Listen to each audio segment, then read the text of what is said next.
다 같이 사도신경 하심으로 10월 4일 주일 새벽 예배 하나님 앞에 올려드리도록 하겠습니다.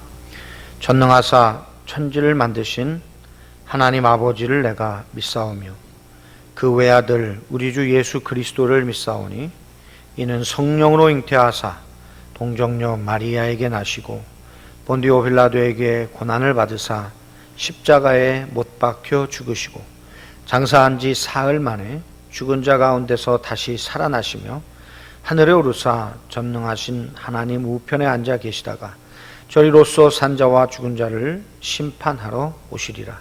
성령을 믿사오며 거룩한 공회와 성도가 서로 교통하는 것과 죄를 사하여 주시는 것과 몸이 다시 사는 것과 영원히 사는 것을 믿사옵나이다. 아멘. 하나님 아버지 은혜를 감사합니다. 거룩한 주일 새벽 깨어 기도하게 하시고 또한 주일을 새벽부터 성수하여 지키게 하시니 감사합니다.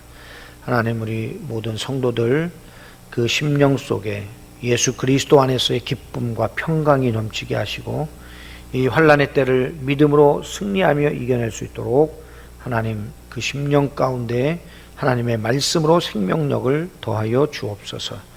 오늘도 간구하며 기도하는 주의 백성들의 간구가 하늘에 상달되게 하시고 또한 그 간구가 하나님 뜻에 합당케 하사 하나님 그 모든 기도가 오직 주의 백성들의 인생 가운데 이루어지고 펼쳐지게 하사 주님의 살아계심을 날마다 간증하며 고백하는 귀한 성도들이 되게 하여 주옵소서.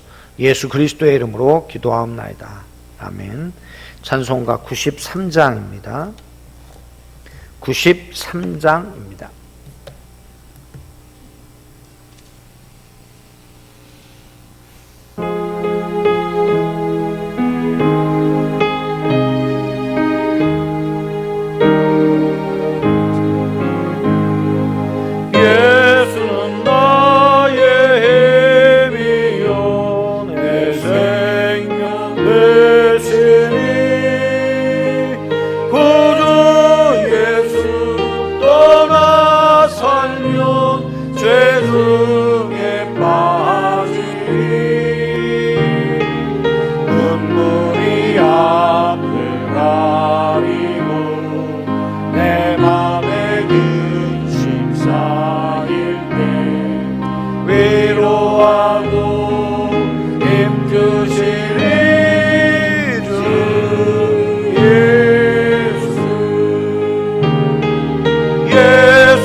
하나님 말씀 함께 봉독합니다. 예레미야서 16장입니다.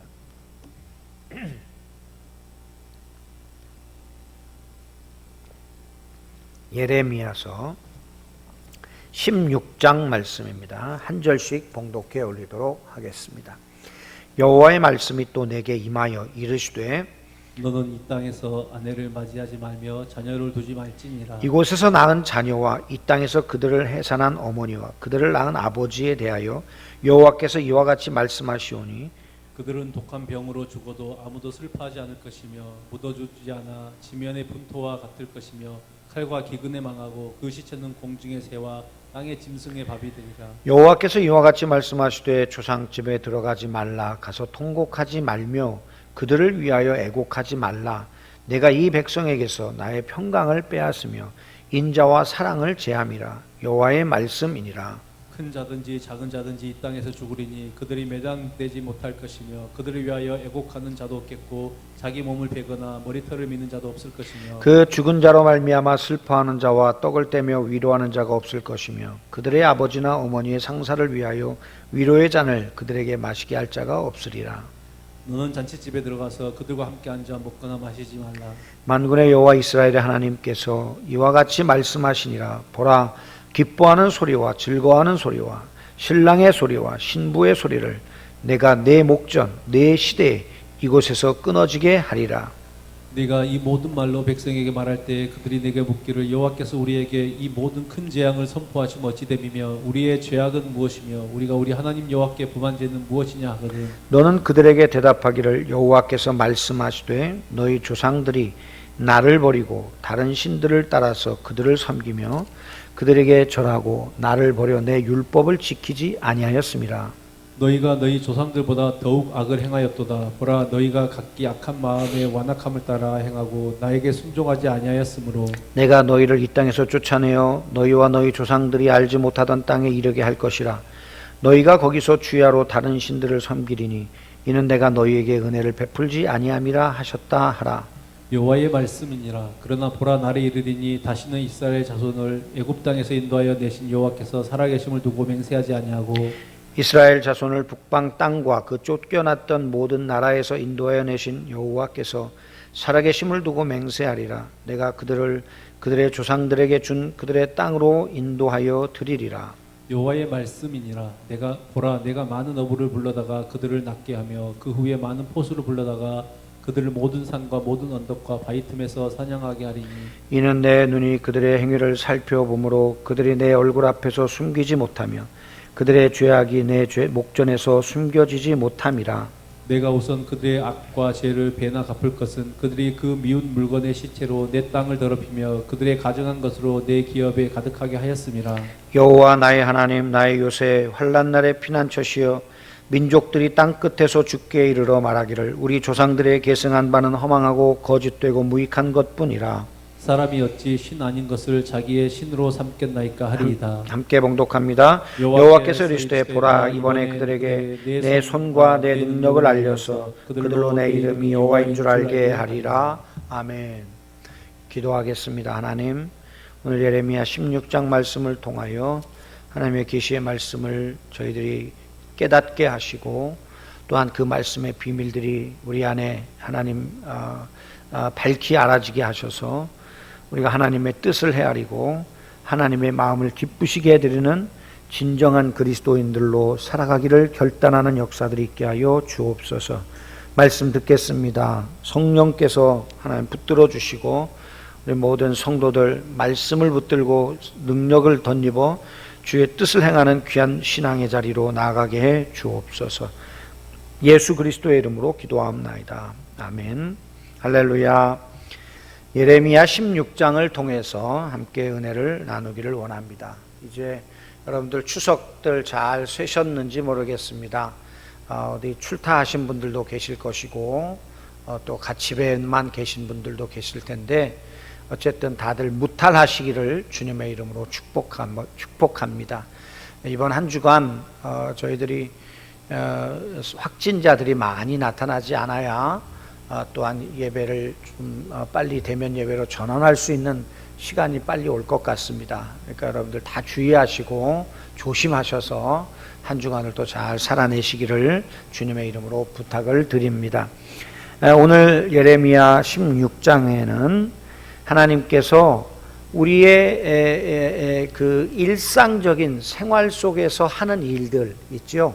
결혼하고 자녀들을 낳고 그리고 죽고 그리고 또 뭐 이런 일상적인 우리가 일상에서 아주 중요하게 여기는 일들 또 잔치를 열고 뭐 생일이라든가 기타 큰 기쁜 일이 있어서 잔치를 여는 등등의 이런 일들조차도 남유다에게는 하지 말라고 예레미야 선지자를 통해서 경고하시는 내용이 나옵니다.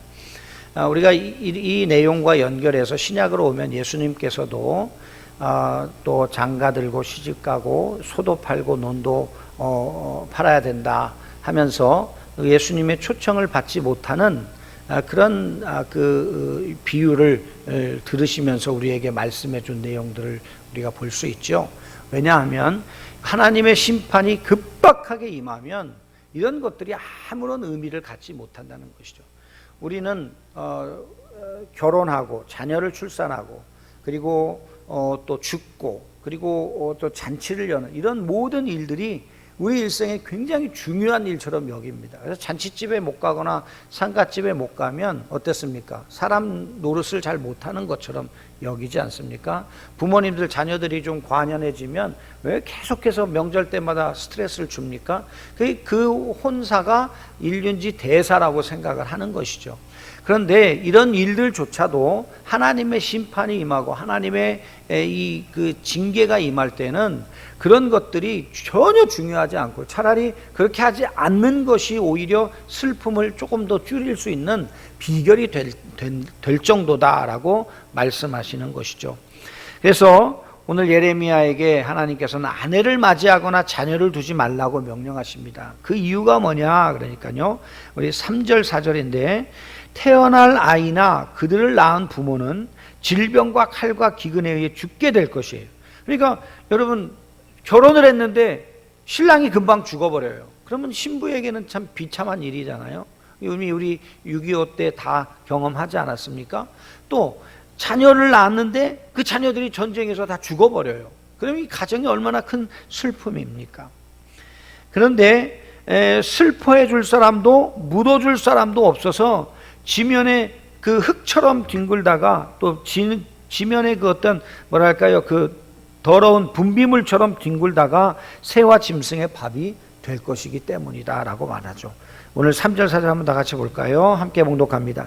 이곳에서 낳은 자녀와 이 땅에서 그들을 해산한 어머니와 그들을 낳은 아버지에 대하여 여호와께서 이와 같이 말씀하시오니 그들은 독한 병으로 죽어도 아무도 슬퍼하지 않을 것이며 묻어주지 않아 지면에 분토 같을 것이며 칼과 기근에 망하고 그 시체는 공중의 새와 땅의 짐승의 밥이 되리라 하는 것이죠. 그러니까 가정이 화평하다 하는 것, 이 하나님께서 또 성경의 시편에도 보면 하나님께서 가정을 평안하게 하시겠다 하는 시편 128편 같은 그런 본문에 보면은 그렇게 하시는 내용이 뭐 하나님이 그 땅을 또 그 기업을 또 그 가정을 평화 주셔서 전쟁이 일어나지 않게 하시고 병에 들지 않게 하시고 그리고 하나님이 허락하신 연수를 다 채워 살게 하시는 그런 것이 복이라고 말씀하신 것과 아주 대조적인 모습을 보이는 것이죠. 따라서 이런 전쟁과 기근과 또 여러 가지 환난들이 임했다라는 말은 하나님이 진노하셨고 하나님께서 그 백성들을 향하여 지금 징계하고 계신다라는 증거가 되는 것이죠. 이것이 지금 얼마나 큰 아픔이며 얼마나 큰 슬픔인가 하는 것을 드러내고 있습니다. 두 번째로는 5절인데요. 초상집에 들어가지 말라고 말씀하시면서 가서 통곡하지 말며 그들을 위하여 애곡하지 말라 이렇게 말씀하십니다. 그 이유가 무엇입니까? 그래서 내가 이 백성에게 나의 평강을 빼앗으며 인자와 사랑을 제함이라 여호와의 말씀이니라 하고 말씀하시고요. 또 6절 말씀을 한번 다 같이 봉독하겠습니다. 큰 자든지 작은 자든지 이 땅에서 죽으리니 그들이 매장되지 못할 것이며 그들을 위하여 애곡하는 자도 없겠고 자기 몸을 베거나 머리털을 미는 자도 없을 것이며 그 죽은 자로 말미암아 슬퍼하는 자와 떡을 떼며 위로하는 자가 없을 것이며 그들의 아버지나 어머니의 상사를 위하여 위로의 잔을 그들에게 마시게 할 자가 없으리라고 말합니다. 다시 말하면 무슨 뜻입니까? 이 초상집에도 가지 말라라는 말은 백성들은 죽고 또 매장당하지 못하게 되고요, 또 그들을 위해 애곡할 자도 없어요. 그리고 이 땅에 만연한 우상의 풍속대로 자기 몸을 베거나 머리털을 미는 자도 없고 유족들을 위로하기 위해 떡과 잔을 준비할 자도 없어요. 다시 말하면 그 땅에 완전히 풍지박산 나서 더 이상 애도해 줄 사람도 없고 그 슬픔을 함께 나눌 사람도 없는 그런 시대가 되게 하시겠다는 것이죠. 뿐만 아니라 하나님은 예레미야에게 잔치집에도 가지 말라고 명령하십니다. 8절 같이 봉독합니다. 너는 잔치집에 들어가서 그들과 함께 앉아 먹거나 마시지 말라고 말씀합니다. 이제 곧 하나님은 잔치 소리나 결혼식 예식이 아예 끊어지게 하실 것이기 때문이라고 하시죠. 우리 9절 말씀입니다. 만군의 여호와 이스라엘의 하나님께서 이와 같이 말씀하시니라.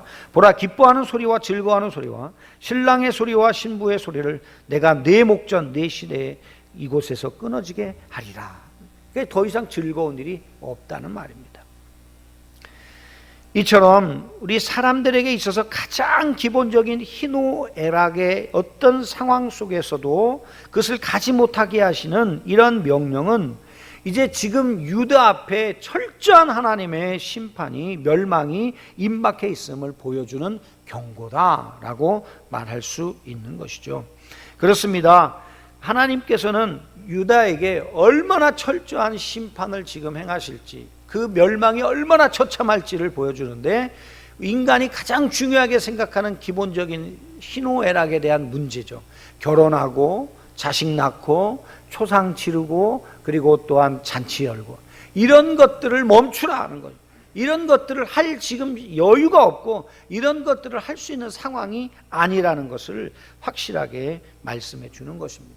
그래서 저는 이 말씀을 묵상하면서 이런 마음이 들어요.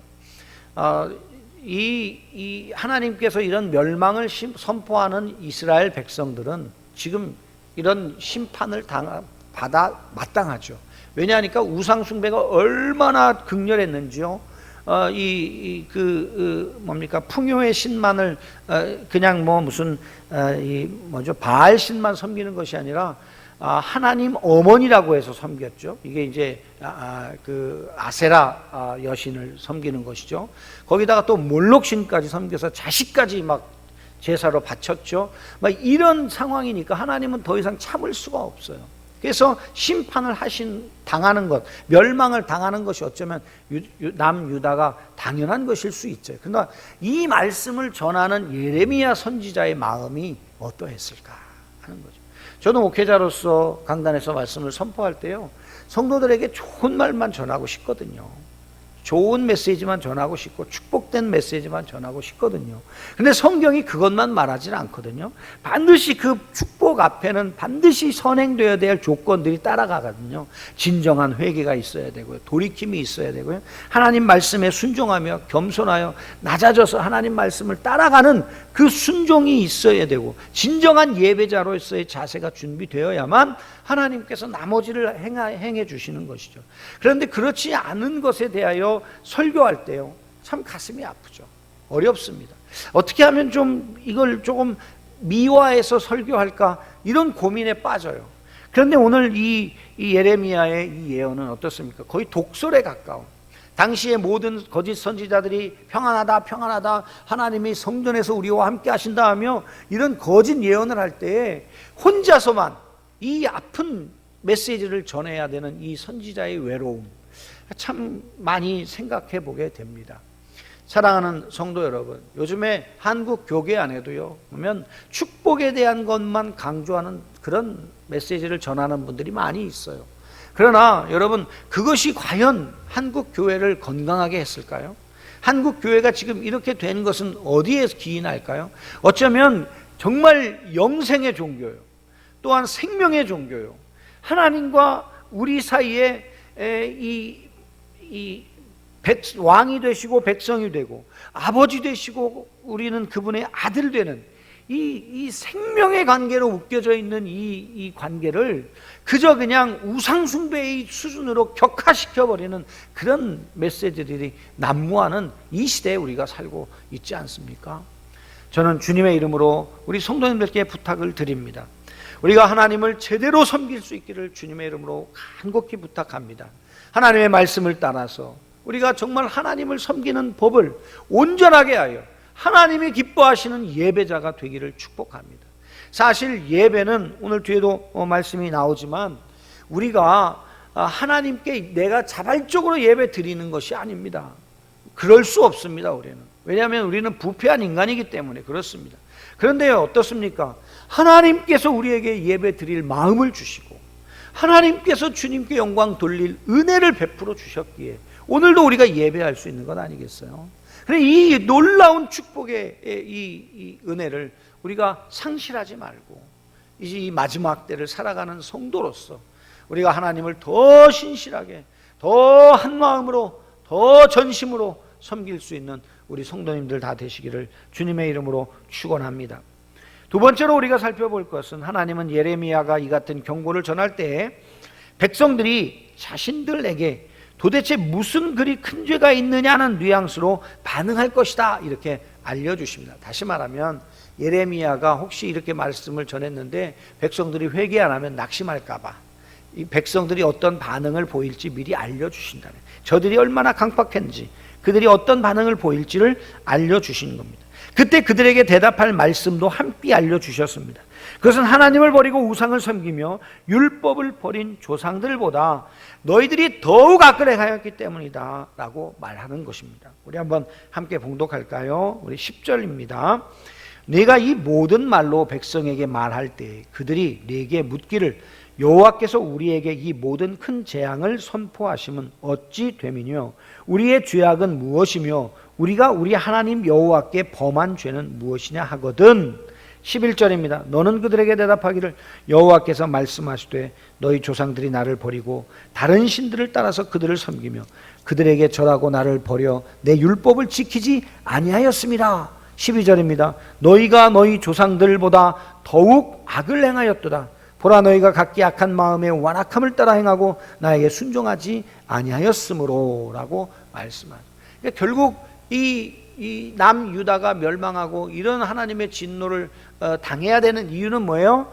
조상들보다 더 패역한 길로 가면서 우상 숭배하고 하나님의 말씀을 버리고 하나님을 온전하게 예배하지 않았기 때문이다라는 것입니다. 자, 그러면 역으로 한번 생각해 보십시다. 사랑하는 성도 여러분, 우리 어떻게 하면 하나님의 은혜를 상실하지 않을까요? 어떻게 하면 하나님께서 우리를 기뻐하셔서 하나님의 은혜를 우리에게 폭포수같이 부어 주실까요? 우리는요, 조상들보다 더 하나님을 잘 섬겨요. 믿음의 선배들보다 더 하나님을 신실하게 섬기고 하나님의 말씀을 굳게 붙들고 하나님의 말씀을 따라 행하고 더 하나님을 예배하기를 힘쓸 때 하나님께서 우리에게 그 모든 어두운 시간들을 지나가게 하시고 다시 광명의 시대를 오게 하셔서 정말 이른 비 늦은 비를 통해 저와 여러분에게 참으로 복된 인생을 살게 해 주실 줄로 믿습니다. 사실 당시 백성들은 조상 탓을 많이 하고 있었지만 하나님은 그들 각자가 악한 마음의 완악함을 따라 행하고 순종하지 않고 있다고 지적하는 것입니다. 여러분, 우리가 인생이 그렇습니다. 남의 탓하기는 쉬워요. 내가 잘 되면 내가 잘한 것이고 내가 잘못되면 조상 탓이고 남 탓이고 부모 탓인 거예요. 이게 우리 인간의 패역함이죠. 어쩌면 이거는 아담과 하와로부터 물려받은 것인지 모르겠어요. 아담과 하와가 범죄할 때요, 서로 하나님이 주신 남자가 하나님이 주신 여자가 이러면서 서로 핑계 대잖아요. 그렇죠? 이렇게 잘못되면 남 탓이에요. 잘 되면 내가 잘한 거고. 이것이 우리의 부패함의 한 단면이라고 생각이 되어집니다. 그래 그 결과 하나님은 그들의 조상들이 알지 못하던 땅에 난폭하게 내어 던져서 그들이 그렇게 사랑하던 우상을 쥐하로 섬기게 하겠다고 선언하십니다. 13장이죠. 함께 봉독합니다. 13절입니다. 함께 봉독합니다. 내가 너희를 이 땅에서 쫓아내어 너희와 너희 조상들이 알지 못하던 땅에 이르게 할 것이라. 너희가 거기서 주야로 다른 신들을 섬기리니 이는 내가 너희에게 은혜를 베풀지 아니함이라 하셨다 하라. 여기 아주 중요한 말이 나오는데 잠시 있다가 설명을 드리고, 여기 보니까 여러분, 이 이스라엘 백성들이요 엄청나게 우상을 숭배해. 조상들보다 더 숭배해. 그러니까 아예 우상 숭배하는 땅에다 갖다 확 집어 던져버리는. 그래, 한번 니네들 마음대로 섬겨봐라, 이렇게 말씀하시는 거예요. 그래, 이게 살 길인지 한번 보자 라고 말씀하시는 거죠. 이렇게 하시면서 하시는 말씀이 뭐예요? 왜냐하면 내가 너희에게 은혜를 베풀지 아니함이라. 여러분, 우상 숭배하는 거, 또 이방신 섬기는 것, 그리고 하나님께 예배드리지 않는 것, 이게 왜 그래요? 하나님께서 우리가 마음이 하나님께로 향하도록 은혜를 베풀지 않고 그냥 버려두신 거예요. 허용하신 거예요. 이 허용이라는 건 하나님의 적극적 행위가 아니라 이걸 그냥 너무 속상하지만 놔두시는 거예요. 이럴 때가 진짜 무서운 거예요. 하나님이 은혜를 베풀기를 멈추실 때 우리 인생은 끝나는 겁니다. 하나님이 우리에게 은혜 베풀어 주시지 않으면 우리 인생은 아무런 가치가 없는 것입니다. 아까 말씀 위에서 본문에도 나왔지만 그저 흙 위에 뒹구는 분토처럼 새들의 먹이가 돼버리고 마는 그런 인생이 되고 마는 것이죠. 사랑하는 성도 여러분, 그래서 우리는 하나님의 은혜 없이는 살 수 없다는 것입니다. 예배란 우리가 하나님을 섬기는 것이 아니라 하나님께서 우리에게 하나님을 섬길 수 있는 은혜를 주시는 것이 예배인 것이죠. 그러니까 예배라고 하는 건 우리 인간에게 주신 가장 큰 축복, 예배예요. 이방 사람들은요, 이 예배가요 고통스러운 거예요. 굿하고 연분하고 두들기고 이거 주문 외우고 이런 것이요 정말 마음에서 우러나오는 경외심에서 드리는 예배가 아니라 그저 요 신을 어떻게 하면 좀 만족시켜 가지고 내 원하는 걸 끌어낼까 하기 때문에 인간 중심적인 게 그들의 예배예요. 그러나 하나님께 드리는 우리의 예배는요, 하나님이 예배 드릴 마음을 허락하셔야만 돼. 하나님께서 문을 열어주셔야만 돼. 그래야 우리가 하나님 앞에 나아갈 수 있는 거예요. 그래서 은혜의 보좌에서 담대히 우리가 하나님을 만날 수 있는 것이, 이것이 얼마나 큰 축복이에요. 그래서 하나님께서는 그 길을 열어주시기 위하여 하나밖에 없는 외아들을 십자가에 죽게 하시고 그 보혈의 권세로 우리를 덧입혀 주셔서 이제 우리가 예수님의 이름을 가지고 나가기만 하면 누구든지 다 하나님께서 우리의 예배를 받아주시겠다고 약속하십니다. 이것보다 더 큰 축복이 어디 있습니까? 피조물이 하나님을 1대1로 만날 수 있는, 직면하여 하나님께 예배할 수 있는 것, 하나님이 주시는 복을 직접적으로 받을 수 있는 것, 이것이 얼마나 큰 축복인지 우리가 알아야 할 것입니다. 따라서 우리는 이 예배를 정말 소중하게 여겨요. 이 예배를 생명처럼 여겨야 돼요. 그래서 이 예배가 정말 하나님 앞에 온전하게 드리는 참된 예배, 하나님이 기뻐하시는 예배로 세워질 수 있도록 더 하나님의 은혜를 구하고 우리의 삶의 자세를 하나님을 향하여 그 태도를 정하는 우리 성도님들이 되시기를 바랍니다. 성도는 지금 여기서 하나님을 예배할 수 있다는 사실 자체가 가장 놀라운 은혜임을 잊지 마시고, 오늘도 우리가 하나님 앞에 드리는 이 모든 예배 가운데 정말 한 마음으로 전심으로 주님을 예배할 수 있기를 주님의 이름으로 축원합니다. 이제 세 번째로 우리가 살펴볼 것은 유다가 멸망하고 포로로 잡혀갈 것에 대하여 예언하신 하나님은 그러나 보라라고 하시며 완전히 새로운 구원의 시대가 열릴 것을 선언하십니다. 그래서 북방에서 돌아오게 하시겠다고 또한 말씀하시고요. 그래서 예레미야에서 계속해서 강조되는 것이 무엇이냐 하면 장차 있을 바벨론으로부터의 구원은 출애굽보다 훨씬 더 완전하고 영원한 구원의 상징이 될 것을 말해주고 있습니다. 그러나 하나님은 이 같은 새 시대가 오기 위해서는 반드시 먼저 심판이 선행되어야 할 것을 한 번 더 분명하게 말씀하시는 것이죠. 그래 유다 백성들은 마치 물고기가 어부의 그물에 걸린 듯 사로잡히고 거기서 모면한 사람들은 마치 숨어있는 짐승이 포수에게 사냥당하듯이 하게 될 것입니다. 왜냐하면 유다에 쌓인 악행은 불꽃 같은 눈으로 살피시는 하나님 앞에서 숨길 수 없기 때문이죠. 17절 말씀 우리가 함께 다 같이 봉독합니다. 이는 내 눈이 그들의 행위를 살펴보므로 그들이 내 얼굴 앞에서 숨기지 못하며 그들의 죄악이 내 목전에서 숨겨지지 못합니다. 우리의 죄악은요 절대로 하나님 앞에서 숨길 수 없습니다. 또한 하나님의 말씀을 1.1획도 오류가 없는 하나님의 말씀으로 믿는 자들은요 이 하나님의 말씀이 좌우의 날선 어떤 것보다 예리하여서 우리의 심령 골수를 쪼개기까지 하며 그 앞에 드러나지 않는 것이 없다고 하는 그 말씀을 우리는 인정할 수밖에 없는 것이죠. 하나님의 말씀을 읽다 보면 어떻게 됩니까? 그 말씀이 나의 양심에 비추어지고 그것이 그 말씀과 비교했을 때 내가 잘못 살고 있는 것이 다 드러나게 되어 있는 것입니다. 이 과정을 거쳐서 그래서 하나님께서는 이 유다를 정결하게 하시고 깨끗하게 하셔서 다시 새 시대를 준비하는 이 모세가 출애굽한 시대와는 비교할 수 없는 그런 새로운 역사를 이스라엘 백성들에게 행하시겠다고 약속하시는 것이죠. 자, 이제 마지막으로 우리가 함께 생각해 볼 것은 구원과 심판에 관한 놀라운 계획을 알게 된 예레미야는 하나님을 찬양합니다. 나의 요새 환난 날의 피난처시여 라며 고백하고 있습니다. 19절 말씀이죠. 함께 봉독합니다. 여호와 나의 힘 나의 요새 환난의 피난처시여 민족들이 땅끝에서 주께 이르러 말하기를 우리 조상들의 계승한 바는 허망하고 거짓되고 무익한 것뿐이라고 말씀합니다. 예레미야가 하나님의 이 회복의 말씀을 들으니까 얼마나 감격스러웠겠어요. 그래서 이 하나님을 향해서 뭐라고 말해요? 나의 여호와 나의 힘 나의 요새 환난 날의 피난처시여 이렇게 말해요. 그러니까 이 하나님의 이 복된 소식을 듣는 자들은요 하나님 앞에 이 찬송을 올려드리지 않을 수가 없고요. 그리고 또한 그 하나님을 향한 온전한 신앙 고백을 드리지 않을 수가 없는 것입니다.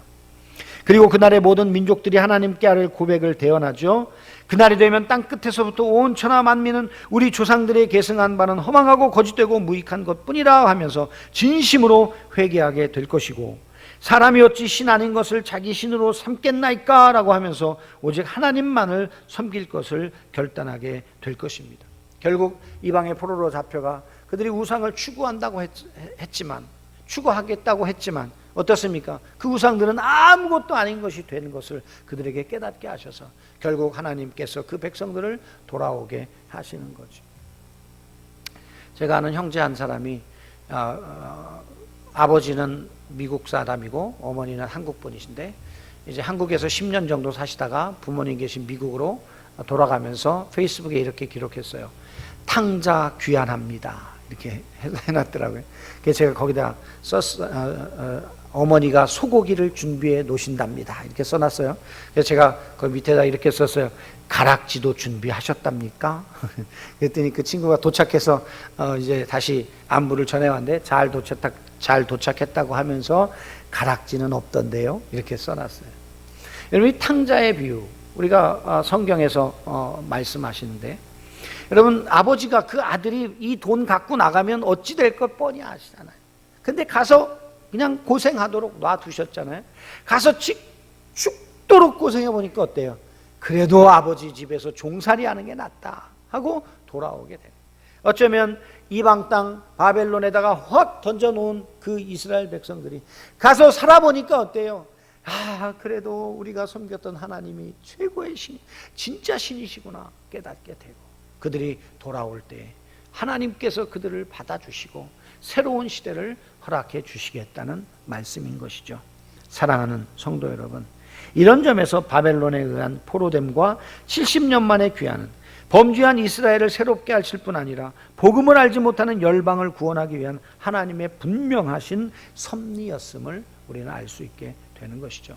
그래서 때때로 우리에게 임하는 환난이요, 우리가 지금은 알 수 없으나 시간이 지나면 하나님은 선하신 분이시기 때문에 그것이 우리에게 꼭 필요한 기간이었고 꼭 필요한 과정이었음을 깨닫게 돼서 그 하나님을 이렇게 찬송할 수 있다는 것이죠. 여호와 나의 힘, 나의 요새, 환난 날에 피난처 되시는 하나님이라고 고백할 수 있게 되는 것입니다. 사랑하는 성도 여러분, 예레미야처럼 우리도 하나님의 선하심을 온전하게 신뢰하고 하나님께서 이런 회복의 날들을 우리에게 베푸실 것을 기대하면서 이 환난의 때를 믿음으로 잘 이겨내기를 주님의 이름으로 축원합니다. 그래서 정말 하나님께서 주시는 이 놀라운 섭리, 하나님께서 우리를 위하여 준비하신 놀라운 계획들이 저와 여러분의 영안이 열려짐으로 인해서 그것이 눈으로 보여지고 그리고 깨달아져서 그것들을 소망하면서 믿음으로 이 시간들을 이겨내는, 승리하는 우리 성도님을 되시고, 우리가 그것을 깨닫는 즉시 예레미야와 같이 하나님을 향한 이 신앙의 고백으로 기도의 자리로 나아갈 수 있기를 원합니다. 여호와 나의 힘, 나의 요새, 환난의 피난처이신 하나님, 내가 주님께 기도하나이다. 그렇게 기도할 수 있는 우리 성도님들이 다 되시기를 주님의 이름으로 축원합니다. 기도하겠습니다.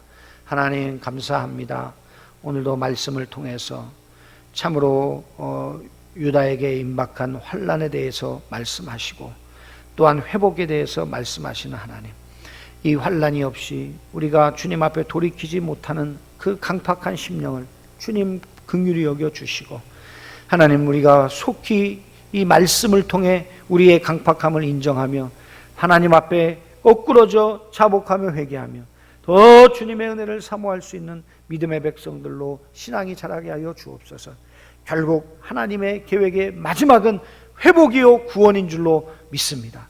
하나님 이 사실을 예레미야 선지자의 말씀을 통해 깨닫게 하신 것처럼 우리도 깨닫게 하셔서 하나님을 향한 예레미야와 같이 우리도 주님을 향한 믿음의 고백을 드리게 하시고, 여호와 나의 힘이 되시며 나의 피난처가 되시며 나의 요새가 되는 하나님이시여, 하나님이 환난의 때 주의 백성들에게 힘을 주시고 은혜를 주셔서 하나님 예배의 자리를 포기하지 않게 하시고 더 주님을 사랑하며 간구하며 더 주님의 뜻을 구하는 백성들로 살게 하여 주옵소서. 기도할 수 있는 주의 백성들 되게 하여 주옵소서. 예수 그리스도의 이름으로 기도하옵나이다. 아멘. 하늘에 계신 우리 아버지여, 이름이 거룩히 여김을 받으시오며 나라의 마옵시며 뜻이 하늘에서 이룬 것 같이 땅에서도 이루어지이다. 오늘날 우리에게 일용할 양식을 주옵시고 우리가 우리에게 죄진 자를 사해 준 것 같이 우리의 죄를 사해 주옵시고 우리를 시험에 들게 하지 마옵시고 다만 악에서 구하옵소서. 되게 나라와 권세와 영광이 아버지께 영원히 있사옵나이다. 아멘. 각자 기도의 자리로 나아가셔서 기도하실 때 오늘 주일 예배를 위해서 기도해 주시고, 우리가 하나님께서 우리를 향하여 베푸실 회복의 역사들을 기대하면서 우리가 예레미야처럼 하나님 앞에 여호와 나의 힘이 되시며 나의 요새시며 나의 피난처 되신 하나님의 신앙의 고백을 드리며 깊은 기도의 자리로 나아갈 수 있게 해달라고 기도하십시다. 따라서 이 환난의 때가 그쳐졌을 때 이것이 우리의 구원이요 또한 하나님의 놀라운 축복의 기회가 될 수 있도록 하나님 우리가 영적으로 깨어있게 하여 주옵소서. 우리 함께 다 같이 기도하겠습니다. 다 같이 기도할 때 주여 한번 부르짖고 기도합시다. 주여, 하나님 아버지 은혜를 감사합니다. 오늘도 저희들에게 예배 자리에 은혜 자리에 있게 하시고 다시 한번 주님 우리의 신앙을 뒤돌아보며 하나님 징계 앞에서 하나님 정말 돌이키고 회개할 수 있도록 우리에게 믿음 주시기를 간절히 소망합니다.